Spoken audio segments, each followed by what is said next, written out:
So you have to? You've got it? Okay. Super. So thank you everyone for attending today. We're very excited for this conversation around business insurance as we navigate this crisis and start to look for opportunities in the new economy. I want to just share with you that the Ottawa Board of Trade continues to operate at full capacity, and in the sense that we are advocating on behalf of the business community, looking for ways to support you in your during this crisis and as we recover. So for us, it's business as usual in that sense. We have been overwhelmed with the members who have continued to volunteer and help us create both policy and programs that can support our business community. And so we thank all of you, including our speakers here today. This webinar series we're running on Tuesdays and Thursdays at 11 a.m. We are choosing topics that we've heard from the business community are important to them at this stage in the game. We want to say thank you so much to our sponsors and our partners. So the Ottawa Citizen is a community partner of ours and supports us all of our events throughout the year. We want to say thank you to Enbridge Gas for supporting this series, as well as Media Mall, and of course our friends at Cowan Insurance today. I will just share with you that over the last 3 weeks, I think, are we in week 4? In week 4, I think. So over the last 3 weeks, our Board of Trade has been involved in many discussions and meetings with key stakeholders and government officials at every level of government, sharing with them the priorities of our business community, helping them make informed decisions as they roll out support, and then in turn trying to help our business community understand and be connected to the things that will support them the most. That's work that we will continue to do as we move forward for the foreseeable future. But on to today, thank you again to our friends. Cowan Insurance Group is a leading Canadian-owned independent insurance brokerage and consulting operation with close to 500 employees in 12 locations across Canada. Cowan Insurance Group and its subsidiary, Cowan Financial Solutions, helps clients strategically manage their financial and insurance risk by focusing on what clients care about. In 2019, Cowan Insurance Group was recognized for the 7th consecutive year by the prestigious Canada's Best Managed Companies program, earning Platinum Club status. They are a strong supporter of the Ottawa Board of Trade and all of our members. They offer our members access to special insurance programs, including preferred rates for home and auto insurance. At this time, I'm going to turn it over to Adam Diamond, who is going to moderate the rest of our conversation. And again, thank you for being here.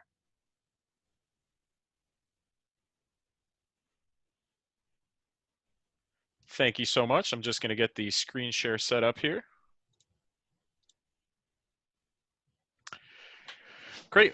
Well, my name is Adam Diamond, and I'm the Director of Small Segment Benefits at Cowan Insurance Group. First off, I want to start off by thanking everybody for investing your time with us today as we navigate unprecedented and uncertain times.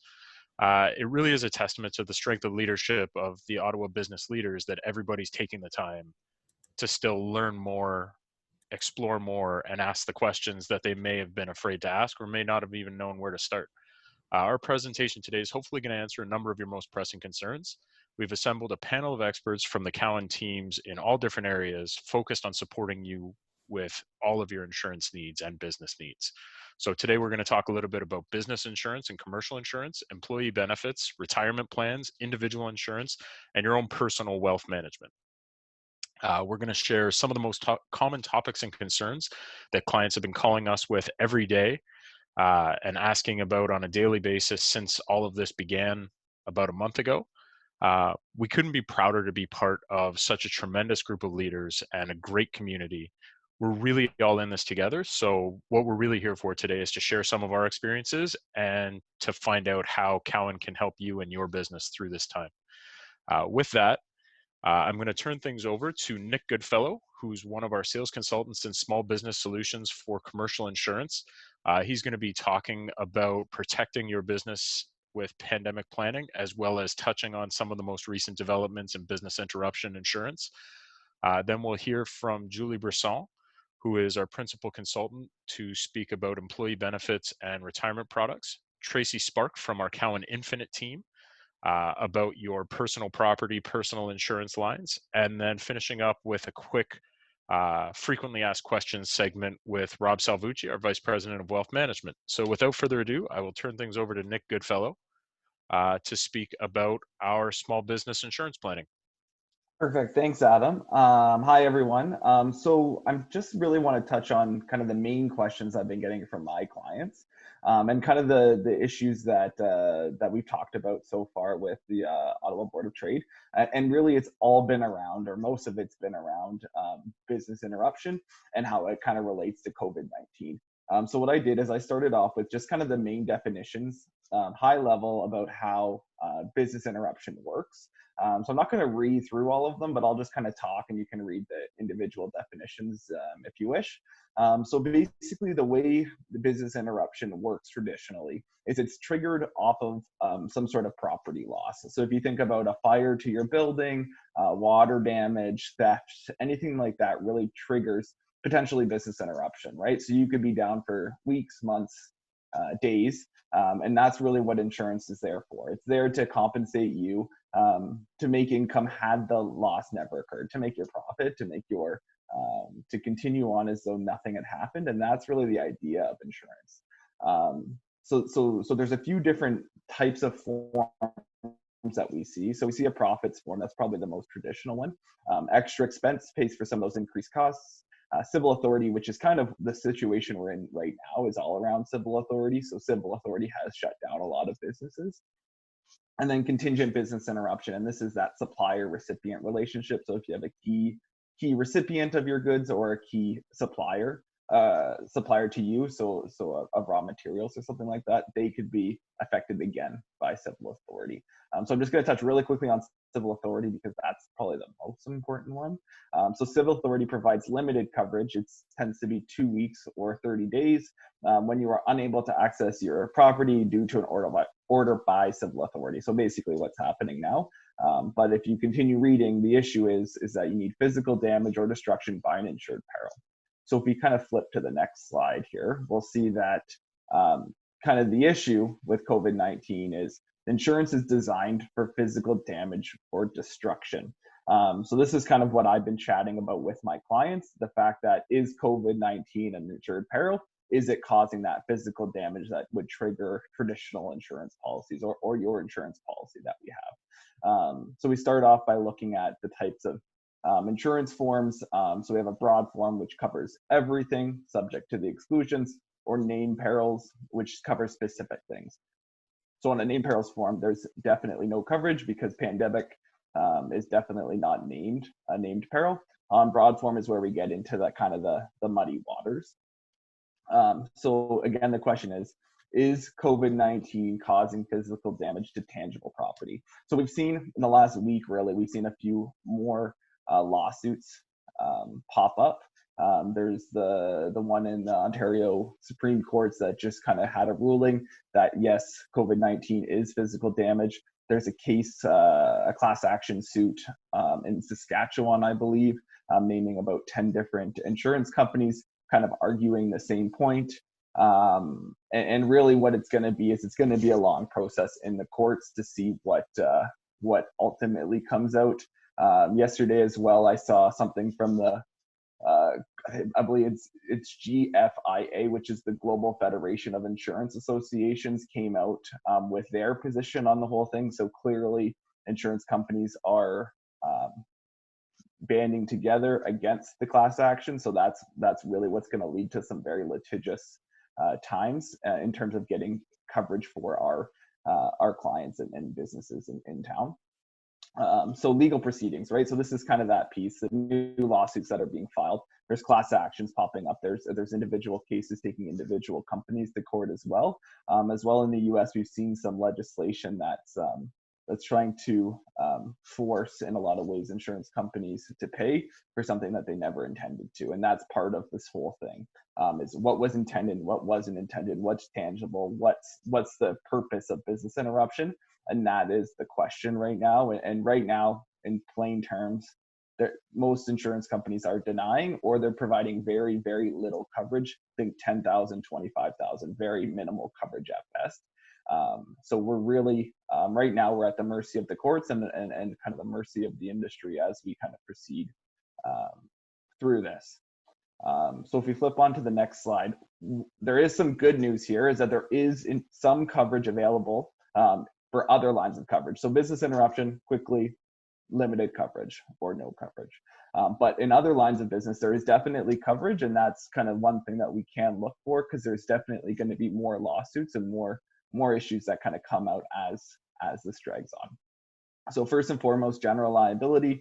High level, it's bodily injury or property damage to a third party.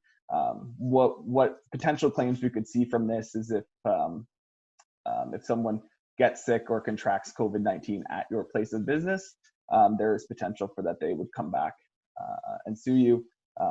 Luckily, there's no exclusions in the general liability policy, and there's definitely potential for coverage here. The question is, are you as a business owner really responsible if someone gets sick in your establishment? With all that's kind of remains to be seen. So directors and officers coverage. I think there's going to be a fair number of claims in this space. So directors and officers coverage, quickly, it protects the personal assets of directors and officers in the event they are personally sued for the actual or alleged wrongful acts in the management of a company. So this really relates to shareholders, boards, and the officers of a business. So if the shareholders feel that their value in the business is decreased, and the board and the company as a whole was ill prepared for a pandemic, there's potential lawsuits that come out of that. More specifically, directors and officers traditionally covers employment practices liability. And this is, I think, where we're going to see a fair number of claims. Just because of the temporary layoffs and all of that, there's potential that people could bring lawsuit either because they felt that they were not compensated correctly, or there was some sort of violation in the termination or the layoff process that goes against employment contracts. So there's definitely potential there on both sides. And again, COVID-19 is not excluded on these policies, so that is some good news. Professional liability, errors and omissions, again, high level, coverage for financial harm to a third party. So again, this again does not have any exclusions. The things that we would see here are going to be delay in delivery. That's the main thing. So as your workforce moves home, we're going to likely see a reduction in some productivity, maybe in the short term, maybe in the long term.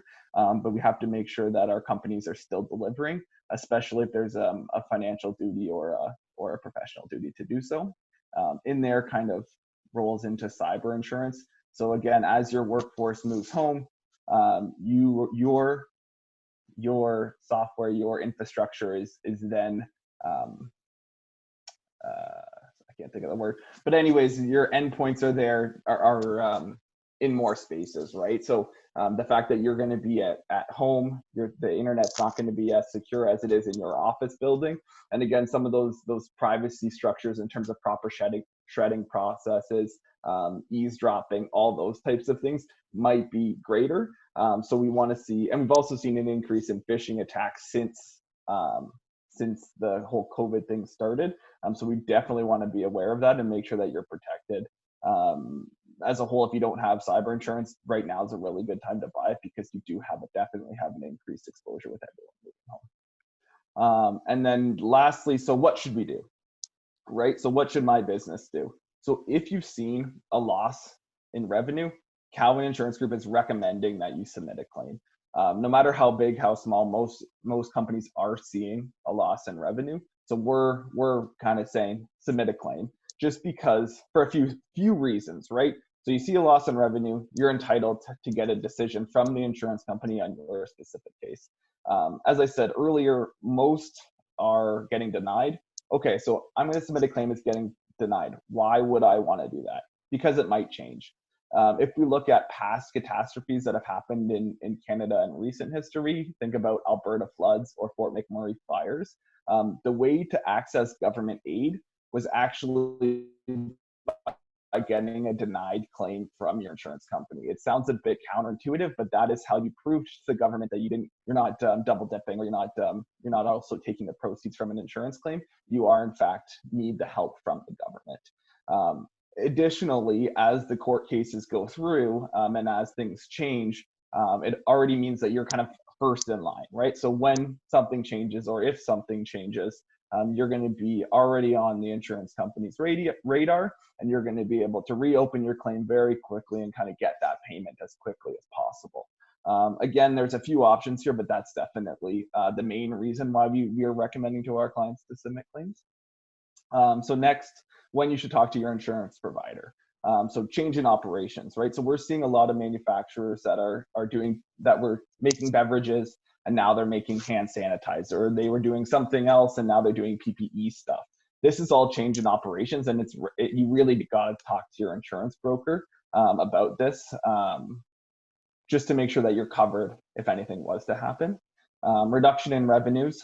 So we're seeing kind of two things. A lot of insurance companies are willing to make concessions on your insurance payments, but they're also looking at reducing your premium in the event that you are significantly impacted, right? A small decrease, 5-10%, is a lot different than a 50 or 30% decrease in revenues, and there's potential savings on your insurance premiums. So you should definitely try to take advantage of that. And lastly, shut down, vacancy, or unoccupied. So this is a standard exclusion in insurance policies, that if you are shut down, vacant, or unoccupied for 30 days, that there's no coverage. So we want to make sure that we are getting every accommodation possible. Your insurance provider doesn't know what they don't know, so talk to them. And lastly, do not cancel your insurance. Two reasons. So your liability continues on past when your insurance policy lapses. If someone gets hurt 2, 3, 4 weeks from now from an insurance or something you sold them, they were going to sue you. And if you don't have insurance in place at that time that they get hurt, there's no coverage. So you want to keep it in place. Secondly, getting insurance after. When an insurance company cancels a policy, fine. 3, 4, 5, 6 months from now, when you go to get that insurance policy again, there's going to be lots of questions. And the short-term savings may not actually benefit you for 5, 6 months from now. Not only will you have to wait to start operating again to get insurance, but you will also be getting asked a lot of questions. So really, in short, talk to your insurance broker. They're going to be able to kind of provide you the best guidance. Business interruption is not covered for now. We're going to see how it kind of goes from there. Thank you, Nick.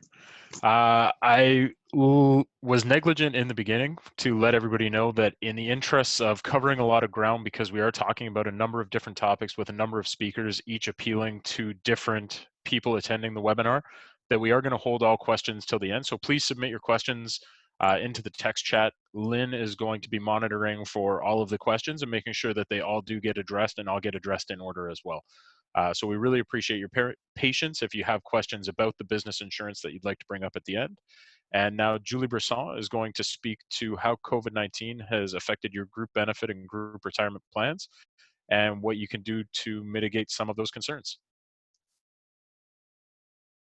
Thank you, Adam. And hi, everyone. I see a lot of familiar faces on the line today. So hi, hope everyone is doing well and staying safe and healthy during these times. We're going to move on to the benefits slide, the next one. So of course, there's like a lot of things we could have talked about in the regarding group benefits, but we've decided to focus on these main points. So we'll start with some coverage updates and some clarification on especially disability and what has changed for the out of country. We'll talk a little bit about financials and how it's affecting your plans, your current plan and ability to pay premium, and then we'll end with supporting your employees through mental health. So before I start with the questions we've received the most regarding disability coverage, I just wanted to to review the purpose of disability. So whether it be short-term disability or long-term disability insurance, the purpose of any disability insurance is to replace a plan member's income when they are too ill to work. In other words, unable to perform their regular occupation. Also wanted to point out that normally there is a formal process in place that applies for a disability claim that includes completing an attending physician statement. That is a form that would need to be completed by the member's family or treating physician. And that obviously insurance carriers are conscious that we are living through extraordinary times, and they have collectively agreed to waive the requirement to submit an attending physician statement for the cases where an employee has received a positive COVID-19 test results. So collectively as an industry, they have created a shortened version called confirmation of illness form, and this is what they will use in the interim for COVID-19 test positive test results. So if you are in a situation where an employee has tested positive, just know that the process has been simplified for you, and we can guide you in completing these forms for sure. So moving on to the next slide. So I wanted to address three scenarios, and I'm conscious that not all of you may be offering short-term disability coverage on your plan, but given the circumstance, we still wanted to spend a few minutes reviewing them. So if you as an employer is offering short-term disability coverage, and that you have an employee that has tested positive for COVID-19 and cannot perform the duties of their job, they would be eligible for payment. Now, most carriers will pay a short-term disability benefits for a period of at least 14 days, and will also be waiving the normal waiting period that most short-term plan may have. If you are not sure what the waiting period in your short-term disability coverage is, please consult your benefit booklet. Most plans have a 0-day accident and a 0-day hospitalization waiting period, but the number of days for an illness may vary under each plan.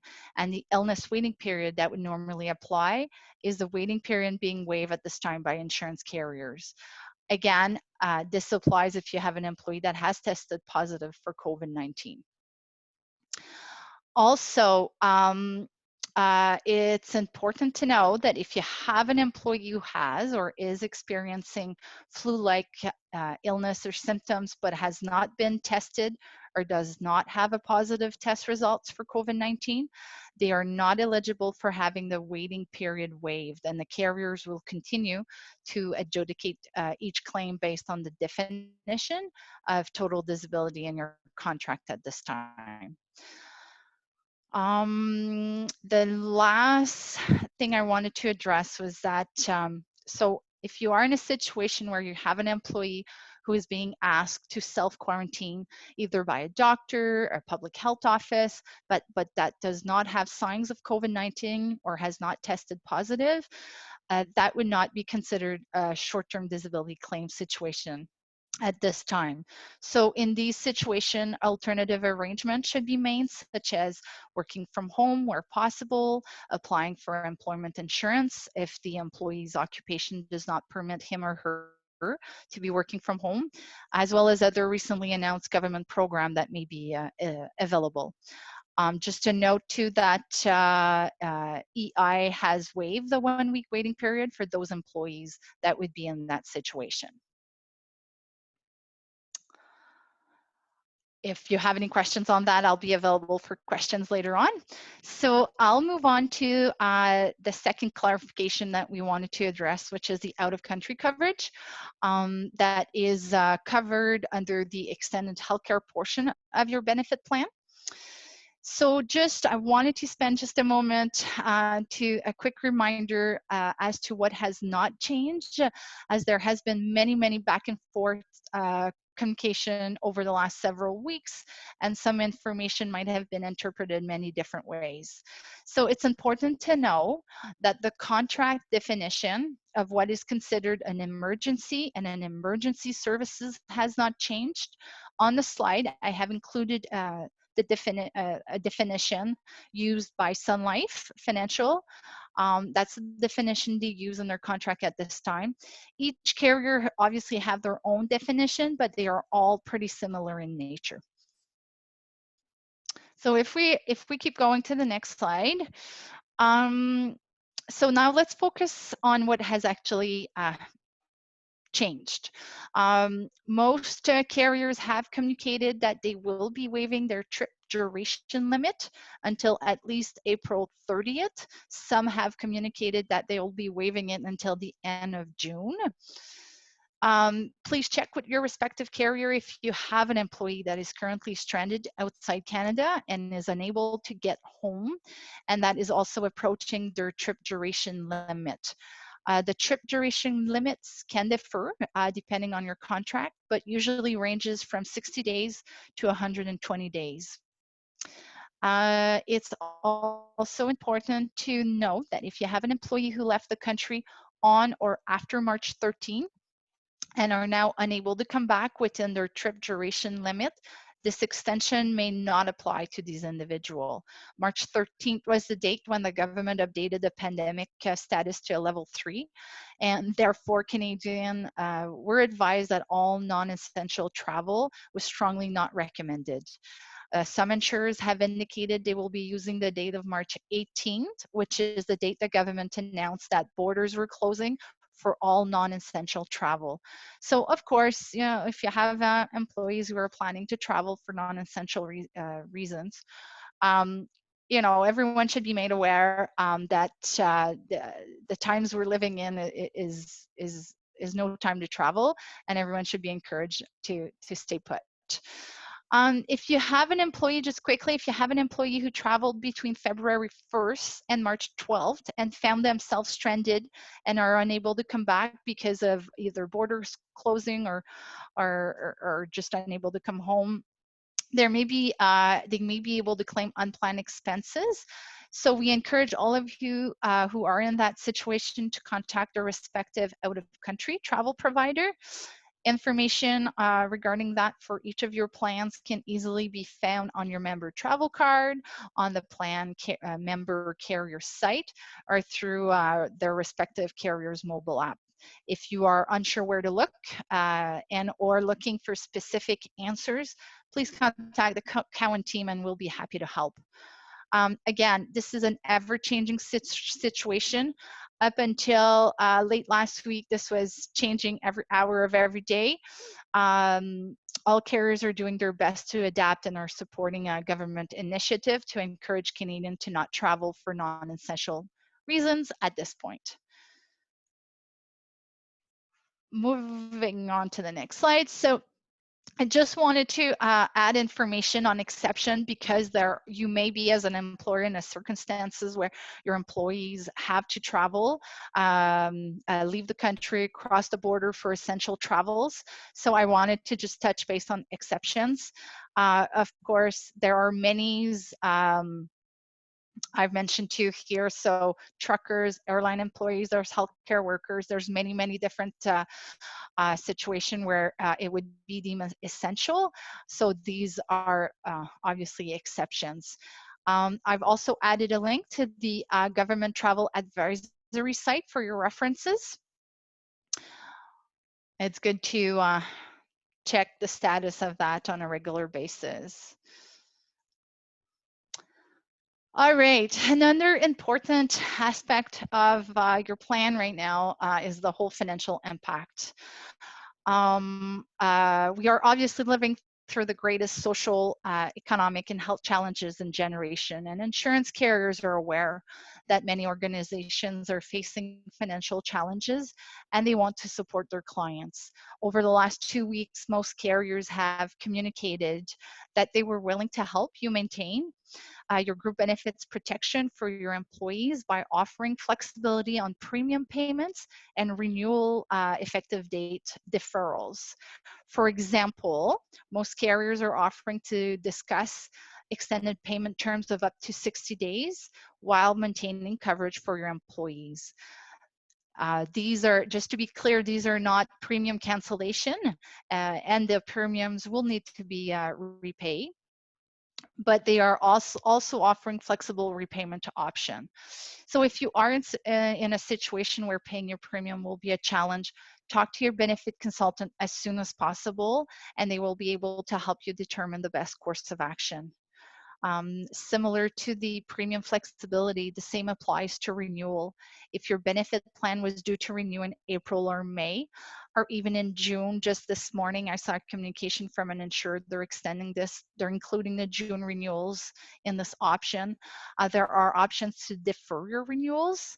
So again, check with your benefit consultant to see if this concerns you and what can be done to alleviate the burden of a renewal increase during this time.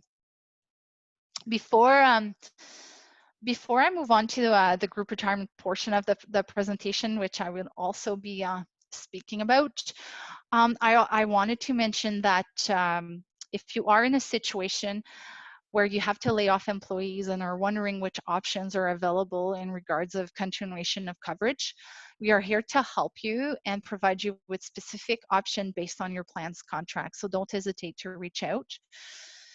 It's also important to know, I wanted to touch on that. It's important to know that there are multiple initiatives from different government bodies and insurance carriers regarding virtual healthcare services, and that some carriers are even offering their virtual care platform free of charge at this time, and also making virtual paramedical services available to their member as well. So as an employer, during these times of isolation, it's important to be keeping your team connected and informed and making sure that they are adapting to this new reality. So there are lots of different services available, and we all need to take advantage of them and know what is available. If you would like more information and guidance regarding these, please reach out to us and we would be happy to help. So I'll move on to the group retirement portion of this plan, of this presentation.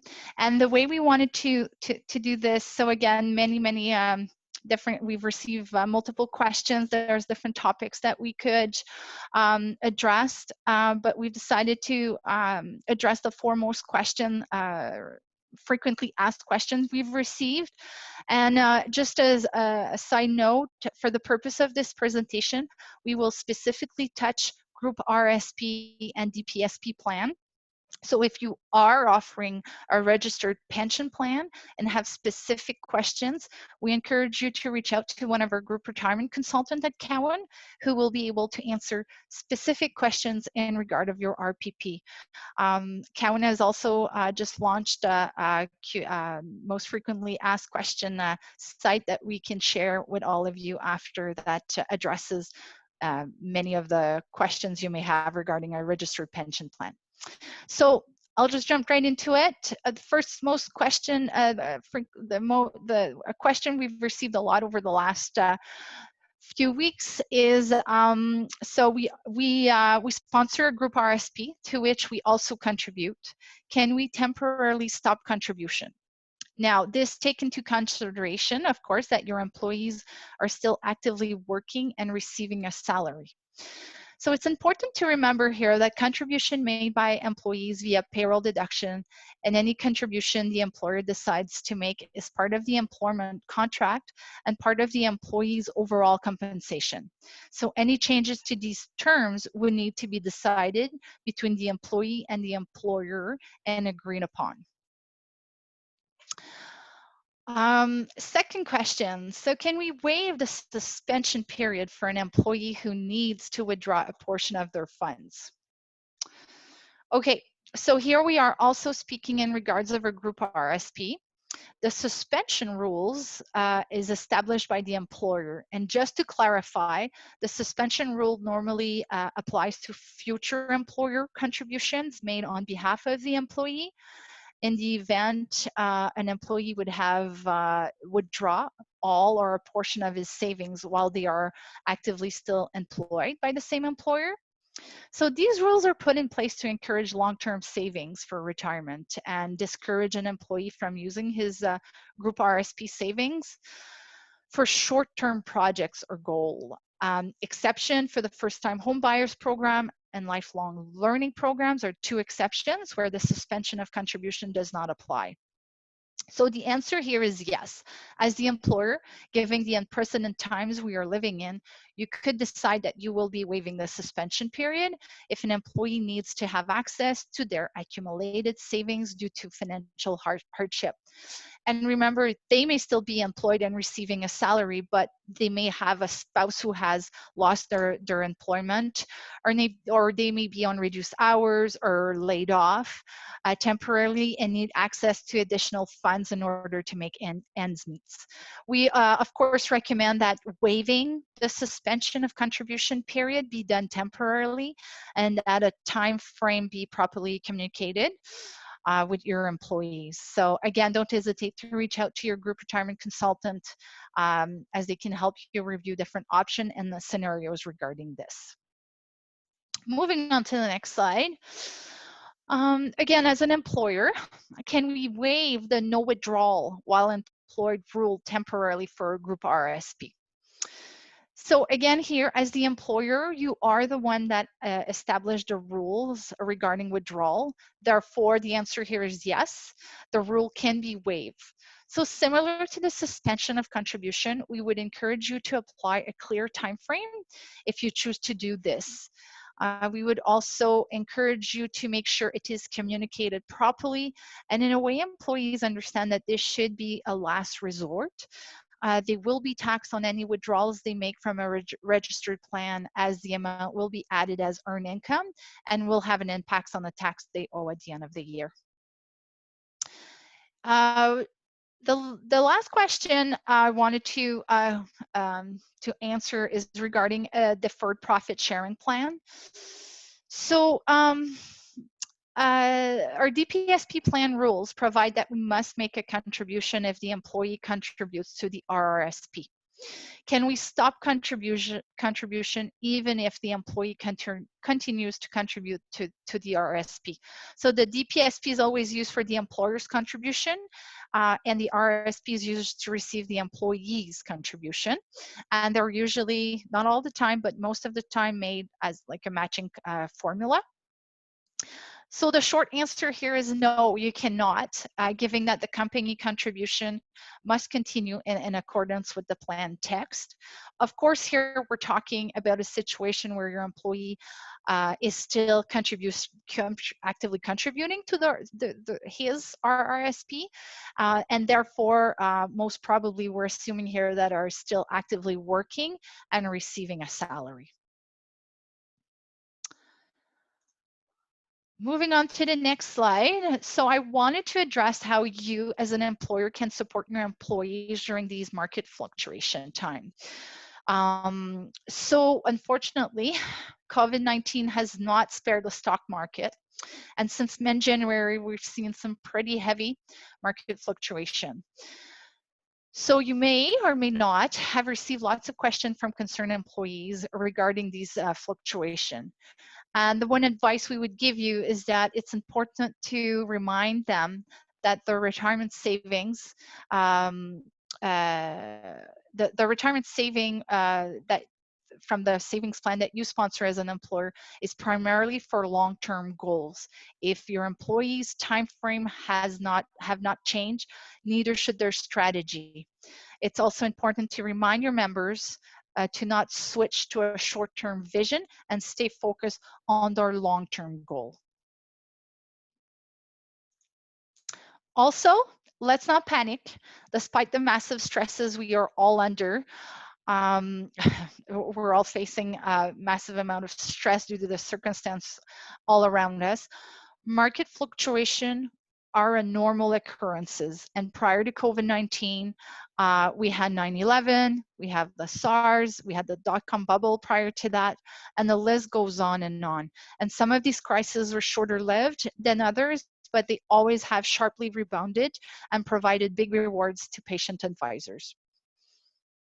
So just a little bit of advice we wanted to provide you with if you are receiving questions from concerned, worried employees. As an employer, it's important to be able to support your members in these turbulent time. So it is, although face-to-face meetings are not available at this time, the whole world is adapting to this whole virtual meeting landscape that we're living in. So it might be a good time to ask yourself, when was the last time you had an annual plan review conducted? When was the last time you offered an employee, your employees an education session? Do you feel comfortable as an employer with the list of available funds you are offering in your sponsored plan? And do you know what funds you are offering and why? So your group retirement consultant can help put a plan and a strategy in place and help you address these worries from your employees. So if you're not sure where to start or where to go, again, don't hesitate to reach out to the Cowan retirement team. We can help. On that note, I'll pass the mic to my colleague Tracy, and I'll stay online to answer any questions after the presentation. Thank you. Thank you, Julie. Now we are going to go over to Tracy Spark, who's a member of our Cowan Infinite team. Cowan Infinite is Cowan Insurance Group's private client offering that specializes in providing individuals and their families bespoke personal insurance solutions. So whether that's your primary residence, multiple homes, vacation homes, collections like a wine collection, a car collection, Cowan Infinite has been tailoring solutions to the higher end of the market for years. And Tracy's going to share some of the ways where you can help protect your property and your home during a time of economic uncertainty. Thanks, Adam. Okay, so during these times, individuals are experiencing new personal challenges, more families working from home, sharing the internet, sharing the same space, large amounts of time, and of course, the stress of the unknown. People are and will continue over the short term be faced with making some tough, difficult personal decisions. So we want to share some personal strategies and tips during these unprecedented times. So we'll move on to the next slide. If you're working from home, and many of us are, watch out for some online scams, including phishing and malicious software. Only share social posts with friends and family. Follow password best practices. So this includes strong passwords, never sharing your passwords. Don't reuse the passwords and change them frequently. Update your software and systems. Monitor kids' online activities for signs of cyberbullying, especially now with the amount of time they're spending on their electronics. Turn off your devices when not in use or during private discussions.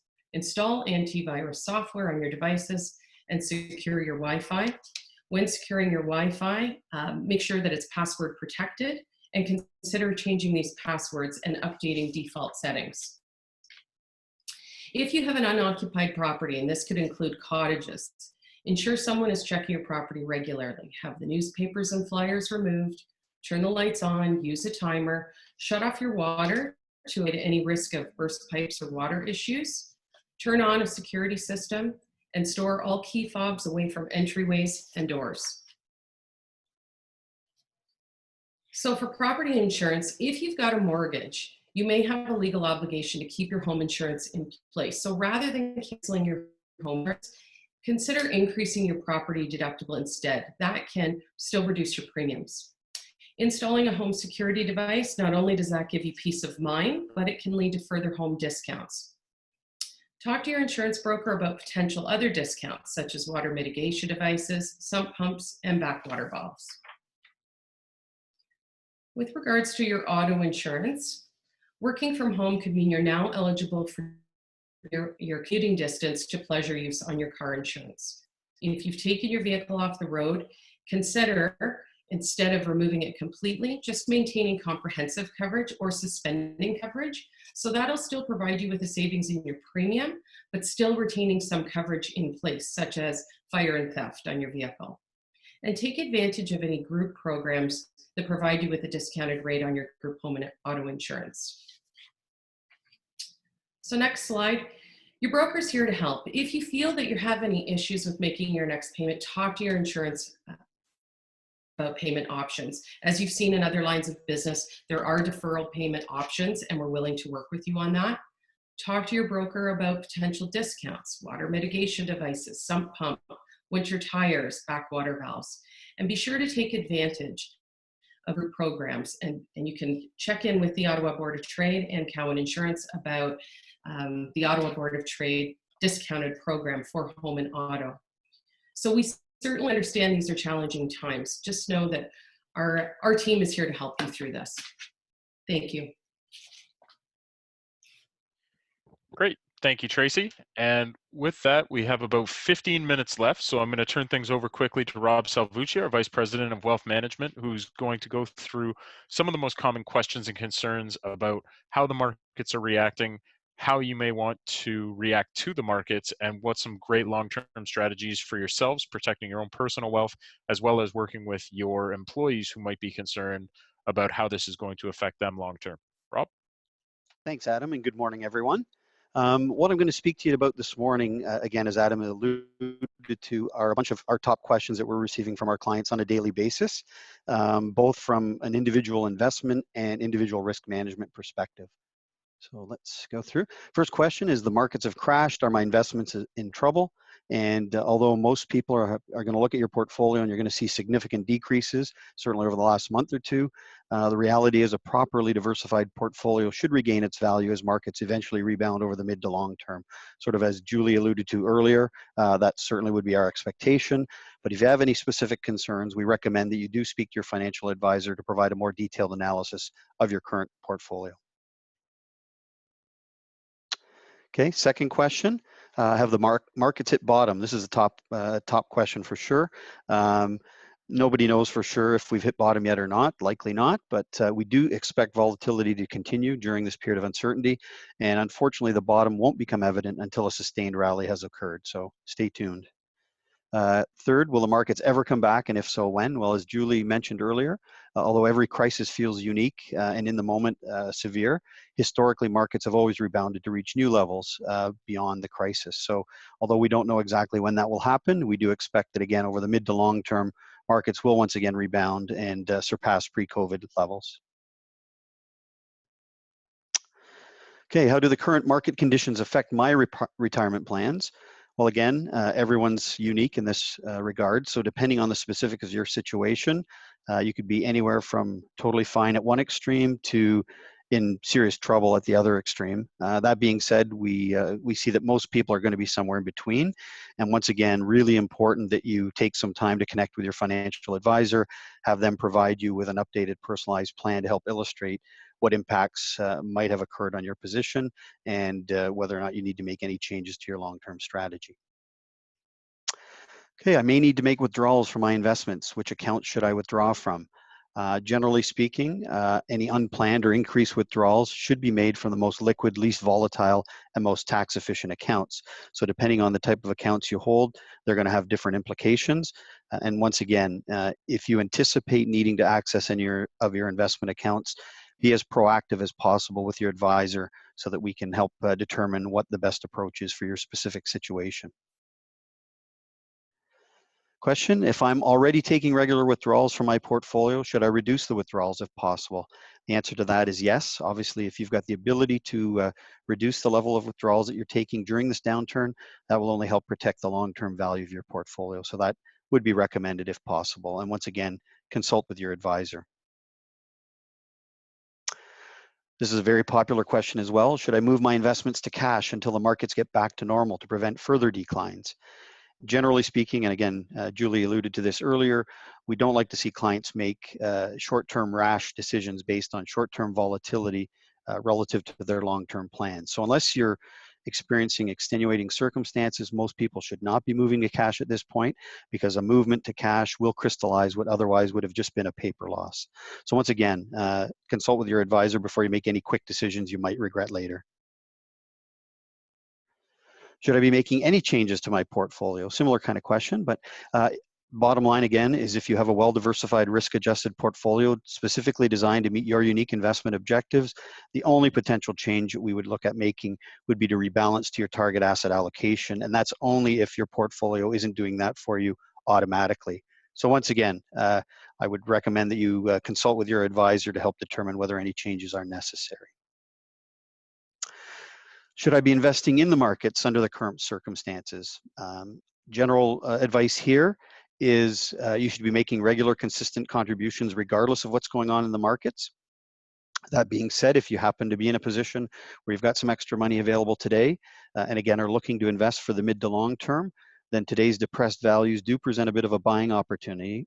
That being said, as noted earlier, we still anticipate further downside risk before things improve. So be wary before you do that. And again, consult your advisor to determine whether today's opportunity is the right fit for you. Now looking at more of things from a risk management perspective, will my life insurance policy pay if I die as a result of COVID-19? And at this point, the answer is yes. We're not aware of any life insurance policies that contain pandemic exclusions. Can I still purchase life insurance at this time if I haven't already, or is it too late? And the answer is yes, you can still purchase life insurance. Insurance companies are still in business and still issuing new policies. They have implemented a new COVID-19 screening process that must be completed first to be eligible, but again, it's not that onerous. Also now, many companies are offering digital application and payment processes to avoid the need to meet face-to-face. So again, consult with your advisor who can help you find the right solution to meet your needs. Are life insurance companies allowing clients to defer premium payments? Again, this is something that's changing daily, as Julie alluded to. As of Friday, we started to hear from a few providers. Today, we're getting more and more. But again, any requests must be made on a personal basis, and you have to provide proof of financial hardship as a direct result of COVID-19. So again, it's not a blanket policy. Each individual's case will have to be looked at one by one and determined from there. Alternatively, if your policy has cash values, you may be able to cover premiums for a period of time out of those values. Otherwise, most people are likely going to have to continue to make payments to avoid lapsing the coverage. And again, if you have any questions or concerns about your specific situation, please contact your advisor. My life insurance policy has cash values. Can I make withdrawals if I need the money? And the answer is, depending on the type of policy, contractual terms, and the current values within those plans, you may be able to withdraw things. It is important to know, however, there's different ways to access those values that have different tax and policy implications. So once again, if you anticipate that you may need access to those values, be as proactive as possible by discussing that with your advisor to help determine the right approach for your situation. Will my disability insurance policy cover loss of work due to COVID-19? Generally, individual disability policies provide income benefits for people who become totally disabled for an extended period due to an accident or sickness. Those benefits are subject to a waiting period, which on the individual side is typically 90 to 180 days. On that basis, then, we don't expect that most insureds will be able to claim. And it's important to know that these policies do not cover loss of work due to layoff or forced closure. So in other words, business interruption. It does have to be as a result of an accident or sickness. Will my critical illness policy pay a benefit if I contract COVID-19? At this point, unfortunately, we're not aware of any critical illness policies that provide pandemic coverage as one of the covered conditions. So once again, ask your financial advisor to review the terms of your specific contract if you have any concerns. And with that, we'll turn things back to Adam. Thank you, Rob. Before we get into any of the questions from the group, the most pressing question that Julie's had coming in is there beer in the fridge? And the answer is yes. And the biggest takeaway from Rob Salvucci's presentation should be that if you have any questions about the state of the markets, the state of your investments, how your insurance contracts work, speaking to an advisor is the best first step you can take. We have covered a lot of ground, whether it's the business interruption insurance, employee benefits, whether things qualify for short-term disability, travel insurance, premium deferrals, the individual insurance, and the wealth markets. We've also consolidated a lot of the questions we've been getting onto cowangroup.ca/COVID-19.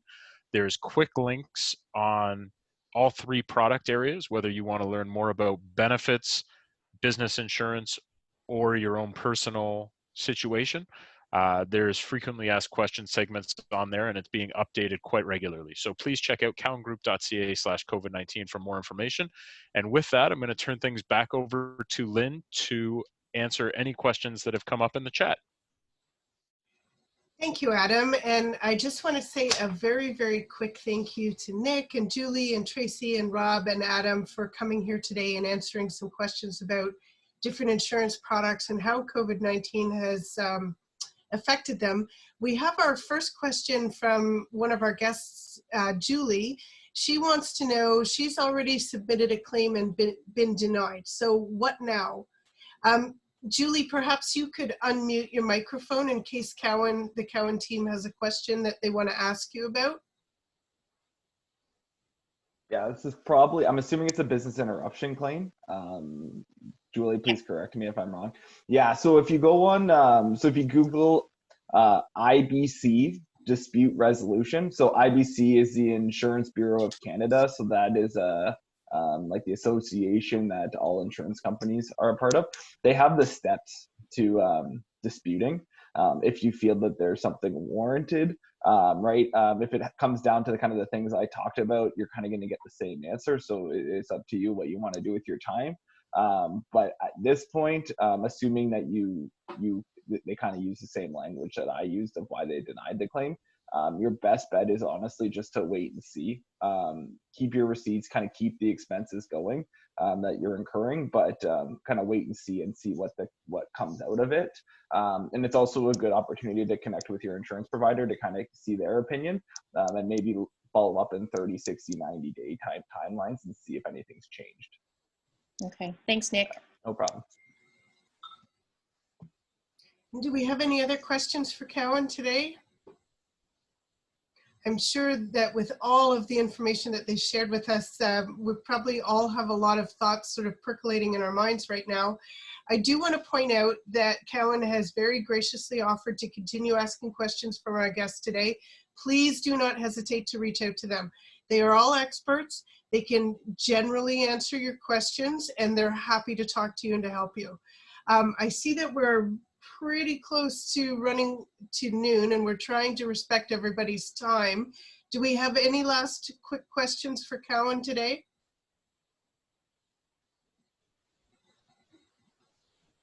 Okay, so I'm not seeing anything else come in, so I just want to remind everybody that we have recorded today's session. In a couple of days from now, we will send you a link so that you can download it and rewatch it. We are going to be sharing the slides from Cowan Insurance, and there's also a link where you can download them from their own website as well. And I want to thank everybody for taking the time and try and get their insurance questions answered and demystified. And I particularly, again, would like to thank our, oh, we just got another question that's come in, and let's answer it very quickly. Amanda would like to know, if she defers her insurance, are they still covered during this time because their landlord needs proof of insurance? Yeah. I'm there we go. I got it. There we go. Yeah. So it depends on what you mean by defer. So we're deferring payments of clients. So if that's what you mean, then you still have coverage. If you cancel your policy, then in theory you would not have coverage. Most carriers right now are offering some sort of opportunity. Like I was dealing with one client this morning, and they actually allowed us to move his April payment and spread it out over the rest of his term. So it actually ended up being that his didn't pay this month and he had additional $10 or whatever it was for the additional rest of the year, which is actually pretty reasonable. And then if this continues on, then we'll kind of see how it goes from there. If you cancel your policy, then you would be in breach of your contractual requirements. But deferring in terms of payment, no issues. Great. Anybody else want to sneak in one last question? Well, we have all the experts gathered.